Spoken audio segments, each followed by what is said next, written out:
Hello viewers, I doctor S B K Lal welcome you all in my YouTube channel. मेरे YouTube channel में आपका बहुत बहुत स्वागत है। यह वीडियो एडहेरेंट ओवेरी पर है। इसमें हम देख सकते हैं कि जो ओवेरी होता है वो किसी आसपास के किसी अंग या टिश्यू से चिपक जाता है। इसी को हम बोलते हैं एडहेरेंट ओवेरी। इसमें लेफ्ट ओवेरी अफेक्टेड हो सकता है या राइट ओवेरी अफेक्टेड हो सकता है। यह स्थिति आमतौर पर किसी अल्ट्रासाउंड या पेल्विक स्कैन की रिपोर्ट देखने के बाद समझ में आता है कि ये ओवेरी जो है एडहेरेंट है या नहीं। अब हम समझते हैं कि क्यों ऐसा होता है कि ये यूट्रस चिपक जाता है। शरीर के अंदरूनी अंगों का आपस में चिपकना एडहेशंस कहलाता है। इसके मुख्य कारण हो सकते हैं एंडोमेट्रियोसिस, इसमें गर्भाशय के अंदर पाए जाने वाले टिश्यू बाहर अन्य अंगों पर बढ़ने लगते हैं, जिससे सूजन और चिपचिपाहट होती है। पेल्विक इन्फ्लामेटरी डिजीज भी इसका कारण हो सकता है। पेल्विस के हिस्से में किसी पुराने या वर्तमान इन्फेक्शन के कारण। फिर एक कारण हो सकता है पुरानी सर्जरी, यदि पहले पेट या पेल्विस के हिस्से की कोई सर्जरी हुई हो, जैसे सीजेरियन, अपेंडिक्स या सिस्ट हटाना, तो हीलिंग के दौरान वहाँ स्कार टिश्यू बन जाते हैं जो अंगों को आपस में जोड़ सकते हैं। और पुराना सूजन भी एक कारण हो सकता है। पेट के निचले हिस्से में किसी भी वजह से हो रही पुरानी सूजन भी एक कारण हो सकता है। कई बार इसका कोई लक्षण नहीं होता और यह केवल अल्ट्रासाउंड में पता चलता है, लेकिन कुछ महिलाओं में कुछ लक्षण भी दृष्टिगोचर हो सकते हैं, जैसे पीरियड के दौरान आम दिनों में भी पेल्विक एरिया, पेरू में दर्द होना, शारीरिक संबंध बनाते समय दर्द महसूस होना, कुछ मामलों में कंसीव करने में थोड़ी मुश्किल आना। यह कोई जानलेवा स्थिति नहीं है, लेकिन इसका सही कारण जानने के लिए गायनेकोलॉजिस्ट से मिलकर रिपोर्ट डिस्कस करनी चाहिए। अगर आपको कोई दर्द या परेशानी नहीं है तो डॉक्टर अक्सर इसके लिए किसी इलाज की सलाह नहीं देते। अगर दर्द या फर्टिलिटी से जुड़ी समस्या है तो दवाइयाँ दी जाती है या लेप्रोस्कोपी द्वारा इसे ठीक किया जा सकता है। इसमें आमतौर पर निचले हिस्से यानी कि पेरू में दर्द, पीरियड से जुड़ी कोई परेशानी महसूस हो सकती है, जिसके लिए कि स्कैन किया गया था। अब हम समझते हैं कि होम्योपैथ में इसके लिए कौन कौन सी दवाई दी जाती है। तो होम्योपैथ में किसी बीमारी का इलाज केवल रिपोर्ट देखकर नहीं, बल्कि व्यक्ति के शारीरिक और मानसिक लक्षणों के आधार पर किया जाता है।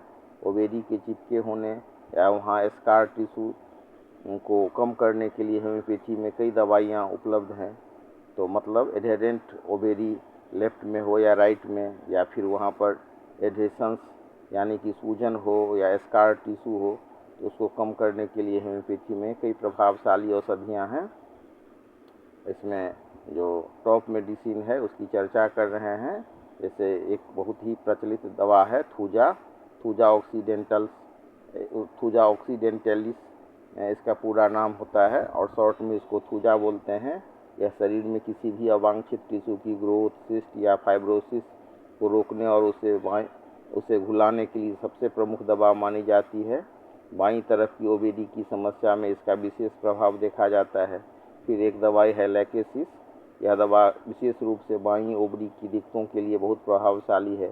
यदि बाईं ओवरी में तेज दर्द हो जो छूने या तंग कपड़े पहनने से बढ़ जाती हो, तो इसका उपयोग किया जाता है। पीरियड शुरू होते ही दर्द में आराम मिलना इसका एक खास लक्षण है। फिर एक दवाई है ग्रेफाइटिस। तो पुरानी सूजन या सर्जरी के बाद बनने वाले स्कार टिश्यू को नरम करने के लिए और उन्हें हटाने के लिए एक बेहतरीन दवाई है। यदि ओवरी में करापन महसूस हो और साथ में पीरियड देरी से या बहुत कम आते हों, तो यह दवा काफ़ी उपयोगी मानी जाती है। लेकिन एक खास बात बताना चाहेंगे कि दवा सेल्फ नहीं चुनें, सेल्फ मेडिकेशन से बचें। जैसे लैकेसिस दवाई है, ये सब डीप एक्टिंग दवाई मानी जाती है। ग्रेफाइटिस भी डीप एक्टिंग दवाई है, तो बार बार इसका प्रयोग नहीं किया जा सकता है। कई बार इसका 15 दिन पर एक खुराक दिया जाता है लैकेसिस, और ग्रेफाइटिस का 1 सप्ताह पर दवाई दिया जाता है। ज़्यादा मात्रा में दवाई यूज करने पर लक्षण में वृद्धि होने का डर रहता है, इसलिए किसी कुशल चिकित्सक के निर्देशन में ही ये इलाज कराना उचित है। फिर अगली दवाई की चर्चा करेंगे, वो दवाई है एपिसमेल।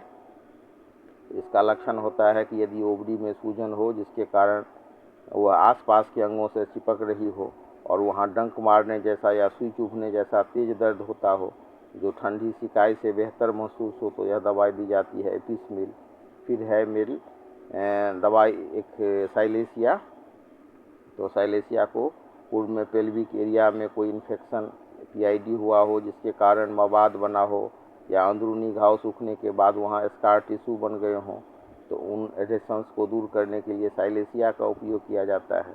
तो इसका कम पावर में यूज करते हैं, एपिस को भी 30 पावर में देते हैं तो दोहरा सकते हैं। और इसके साथ साथ अगर कई बार ज़रूरत होती है नेट्रम्यूर जैसी दवाइयों का, तो उस हालत में हम एपिस 30 पावर में सुबह शाम 3 से 4 बूंद देते हैं, और नेट्रम्यूर भी 30 पावर में दोपहर रात देते हैं, 3 से 4 बूंद देते हैं।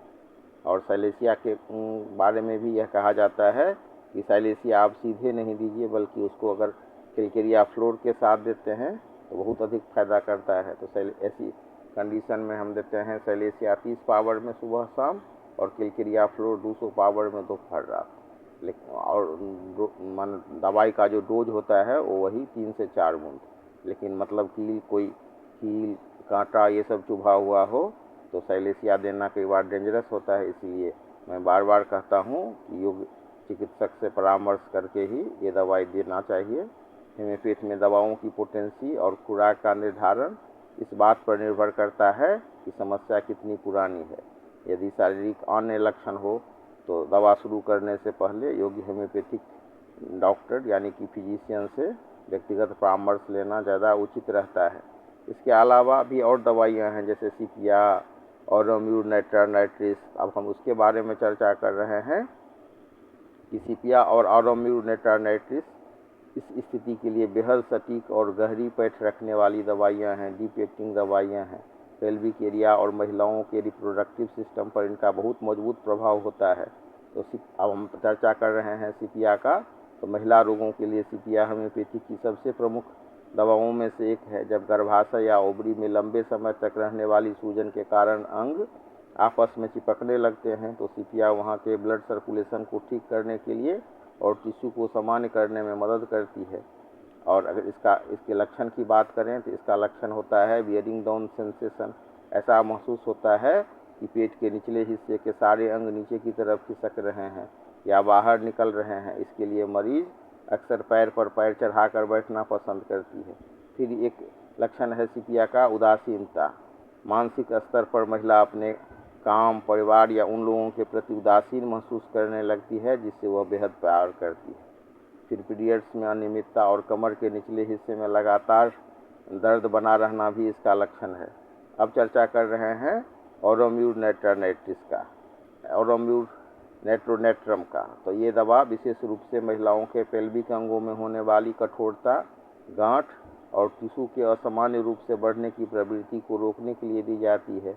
यदि ओवेरी या गर्भाशय के आसपास स्कार टिश्यू बहुत कड़े हो गए हैं जिसके कारण ओवेरी वहां चिपक गई है तो यह दवा उन सख्त हो चुके टिश्यूज को नरम करने में बहुत असरदार होती है। गर्भाशय या ओवेरी का अपने आकार से बड़ा हो जाना या भारी हो जाना या कड़ा हो जाना इसके लक्षण हैं। फिर पेल्विक एरिया में भारीपन और अंदरूनी अंगों में खिंचाव या दबाव महसूस होना। तो यह क्रॉनिक केसों में जहां अंगों की बनावट में बदलाव आने लगता है यह बहुत गहराई से काम करती है।